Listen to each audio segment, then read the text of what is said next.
Thank you. Thank you very much. That was quite a formal entrance. I thought we were just going to sit down and talk a little bit. We talk about exactly 1 year ago we had that big, beautiful victory. Exactly 1 year. And last night it was, not expected to be a victory. It was very Democrat areas, but I don't think it was good for Republicans. I don't think it was good. I'm not sure it was good for anybody. But we had an interesting evening, and we learned a lot. And we're going to talk about that, and I'll say a few remarks, and then after that I'll ask the press to leave. The press has been very, very nice to us the last couple of months. They were great to us in terms of the foreign visits with China, Japan, South Korea, Malaysia, and they were actually terrific. So I want to thank you for that. I'm sure you'll get back to your normal ways soon. But we did a great job over in China. And we've done a great job in turning off wars. We stopped 8 wars. And we have 1 to go, as you probably know, and that'll get stopped also. But we've done a great job, so it's really been an honor to do it, and I did it with many of the people in this room. Every one of you I know, and every one of you I like. I like our leaders. I like everybody.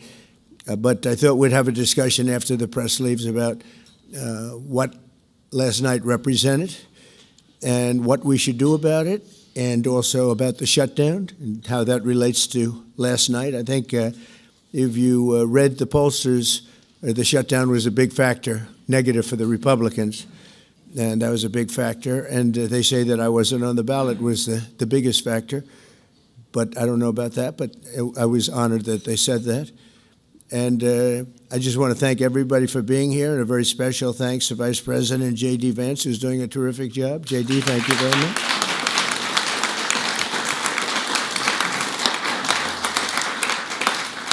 As well as the Senate leadership team that has been working very hard, working really, I will tell you, nobody's working any harder representing the American people, including Senator John Thune. John, thank you. Great job.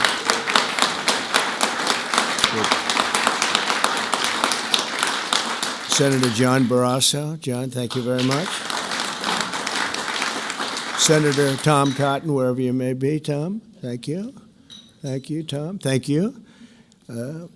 Senator Shelley Moore Capito, who's been very involved. Thank you, Shelley. Senator James Lankford from one of my favorite states, 77 out of 77. I always say 77 out of 77. Reagan was 56. That was the record. We got every one of them. Thank you, James. And a fantastic friend of mine and an incredible advocate during the election a year ago, Tim Scott. Thank you, Tim. So as you know, we are in the midst of a disastrous Democrat-created government shutdown, and it is Democrat-created, but I don't think they're getting really the blame that they should. That's now officially the longest shutdown in American history.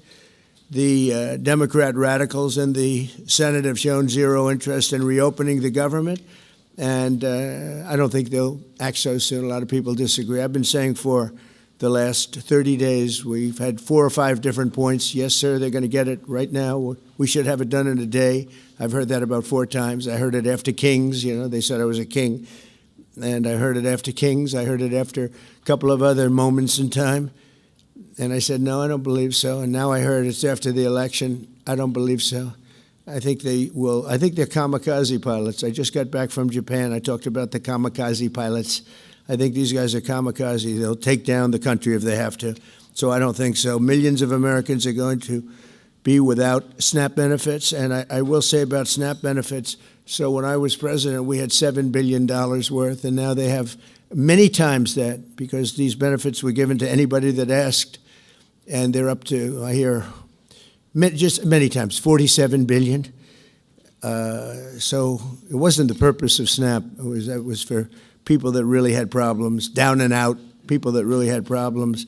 But during Biden, they gave it to anybody that wanted it. I think it's something you have to talk about because the numbers are incredible. But countless public servants are now not being paid, and the air traffic control system is under increasing strain. We must get the government back open soon, and really immediately. We have to get it up. We have the hottest economy we've ever had, and it's affecting the stock market now a little bit. But the stock market, as of Friday, has hit many record highs during the last 9 months, many. And it will again. This is just the beginning, because when these plants that are being built right now start opening up, we've never had anything like this. There's a boom. There's a construction boom right now, but that's going to be bigger than that. That's going to be an economic boom as soon as they open up, and it's going to be something special. We have car companies coming in. When I was in Japan, Toyota, Mr. Toyota, I said, "What's your name?" "Toyota." I said, "Oh, you're rich." He said, "How much of the company do you own?" 92.1%. I said, "I'm glad you said the one." He wants to be. I said, "You're a rich guy." And he said, "I'm investing $10 billion in the U.S." And you know who I'm talking about, right? You introduced me, Mr. Senator. You introduced me originally when you were the ambassador to Japan. He's still good. He's still strong. But he had no interest in investing in this country.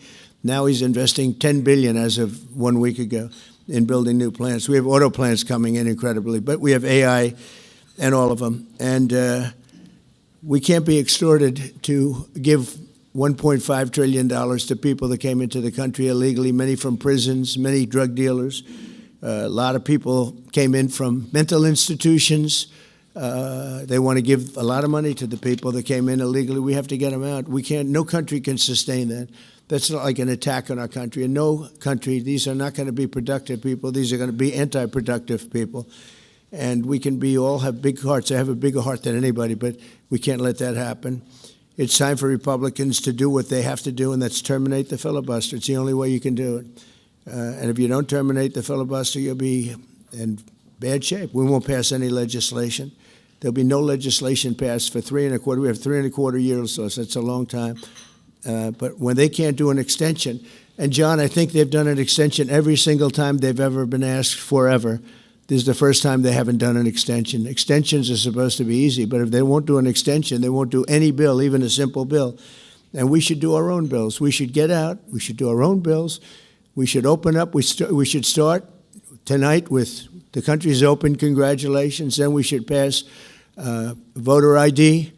We should pass no mail-in voting. We should pass all the things that we want to pass, make our elections secure and safe, because California is a disaster. Many of the states are disasters. But can you imagine when they vote almost unanimously against voter ID? All we want is voter ID. You go to a grocery store, you have to give ID. You go to a gas station, you give ID. But for voting, they want no voter ID. That's only for one reason, because they cheat. We would pass that in 15 minutes. If you don't get it, you'll never pass that. You'll never talk about mail-in ballots. Mail-in ballots make it automatically corrupt. If you have mail-in ballots, automatically it's correct. Even Jimmy Carter, they had the Carter Commission after he got out of office, and he had a group of very distinguished people, Democrats and Republicans, and they passed, they recommended things take place. It was a long time ago. And they said about mail-in ballots, if there is mail-in ballots, there will definitely be corruption, because, they pass through too many hands. I mean, you go in to vote, and they want your card. Even I went into Palm Beach. You go in to vote, they want your card, you're this, you're that. They say, "I'm sorry to do this, sir, but I have to look at your identification." I said, "That's all right. I love that." But, you're really not going to get away with much. It was very, very professional and very good, and the way it's supposed to be. But these people don't want that. They have legislation in California where it's illegal to ask somebody for voter ID. If you ask somebody for voter ID, if you're an official and you say, "I'd like to see your voter ID," they can arrest you, okay? They can arrest you because they want to cheat, and they get away with it, and the Republicans let them get away with it, and we won't do that if we have the filibuster. So we're going to talk about that a little bit, and we're going to see if we can sway, because I know we have a lot of, not a lot, I'd say half feel this way, maybe a little bit less than half, and it's time to have a really good talk. If I thought that they weren't going to pass the filibuster, I wouldn't even bring it up. They're going to pass it within the first hour. If they take power, and it's more likely that they take power if we don't do it, because we're not going to be passing any legislation. They're not going to approve anything. We're going to go 3.25 years. There won't be one bill that we're going to pass, because the easiest thing to pass is exactly right now what they won't pass. And they'll do that, and they'll wreak havoc. But let's assume they get in. They're doing it anyway, so it wouldn't matter. They're doing it anyway.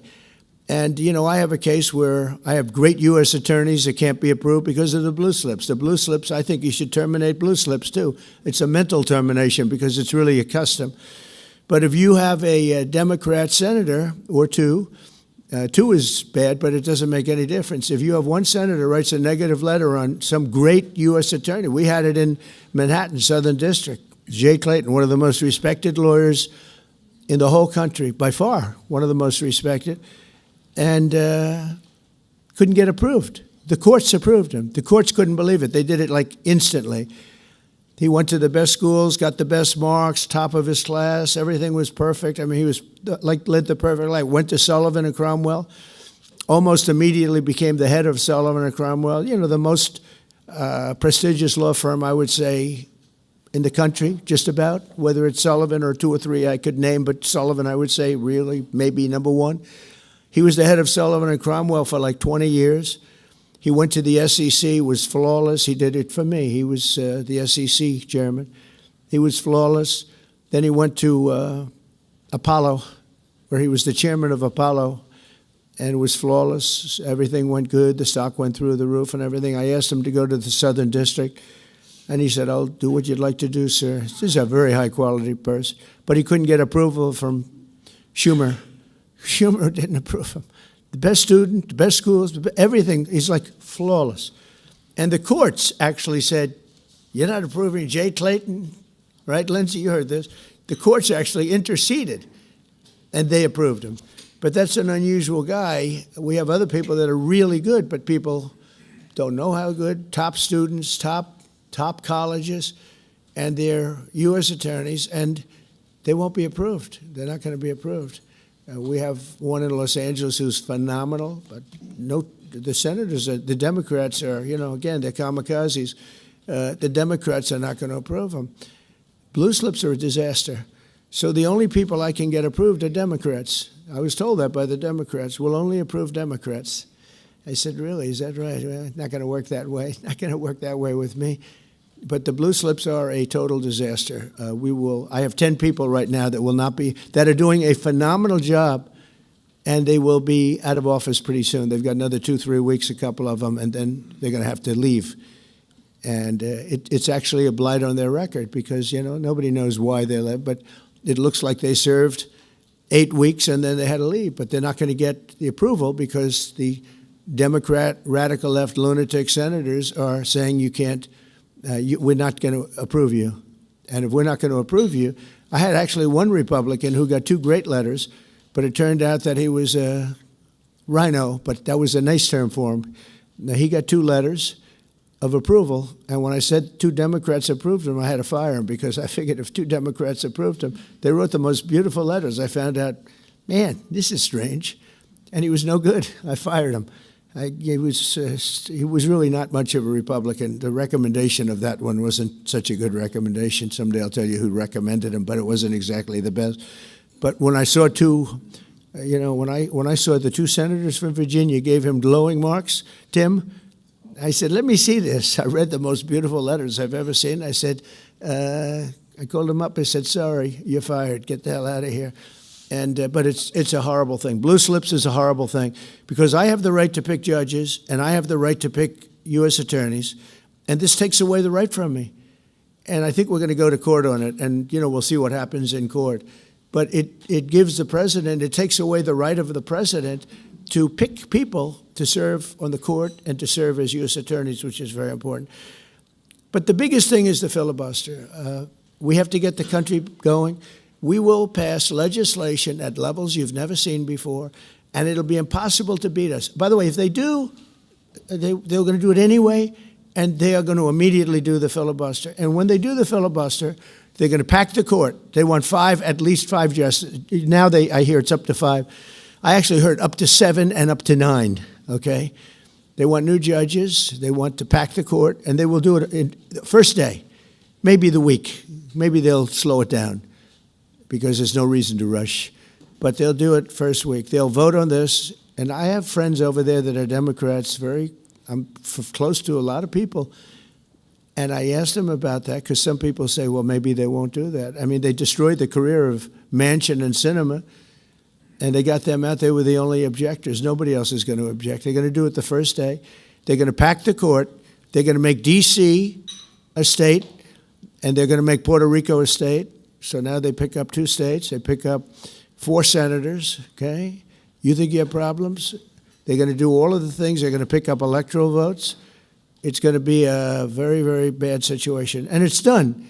It's done. As soon as they attain power. Now, if we do what I'm saying, they'll most likely never attain power, because we will have passed every single thing that you can imagine that it's good and all good for the country. And there'll be no reason to. If we don't do that, people will say they're not doing much and they're in power. So the good news is we did the great, big, beautiful bill, and it's the greatest thing we could have done.